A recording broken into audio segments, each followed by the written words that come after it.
ಏ ಅಣ್ಣತಮ್ರೆ, ಪ್ರಪೋಸ್ ಏನಾರ ಮಾಡೋದಿತ್ತಂದ್ರ ಇದೇ ಏಪ್ರಿಲ್ ತಿಂಗಳದಾಗೆ ಮಾಡ್ರಿ. ಹ್ಞೂ ಅಂದ್ರ ಮೇದಾಗ ಮದ್ವಿ ಮಾಡ್ಕೋರಿ. ಹ್ಞೂ ಅಂದಳು ಅಂದ್ರ ಯಾಕ ಏಪ್ರಿಲ್ ಫೂಲ್. ಲೇ ಇನ್ನೊಂದು ರೊಟ್ಟಿ ತಗೋ. ಖಾಲಿ ಅದು ರೊಟ್ಟಿ. ಖಾಲಿ ಅದ್ವ ಅದೇಂಗ?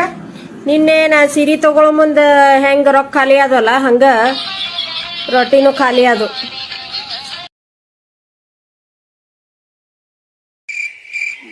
ರೀ, ನಿಮ್ಗೆ ಹೆಂಡತಿ ಅಂದ್ರೆ ಹೆಂಗಿರ್ಬೇಕು? ಉದ್ದ, ಕುಳ್ಳ, ದಪ್ಪ? ಮೂಗಿ.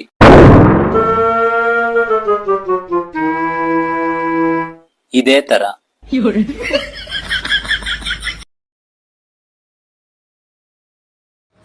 ಅಕ್ಕವ್ರ ಇದು ನಿಮ್ ಮನಿ ಏನ್ರಿ? ಇದು ನನ್ ಮನಿ ಅಲ್ರಿ, ನಮ್ಮ ಅತ್ತಿಯವ್ರ ಮನಿ ರೀ. ನಾ ಇಲ್ಲಿ ಮನಿ ಕೆಲ್ಸಕ್ಕದೀನ್ರಿ.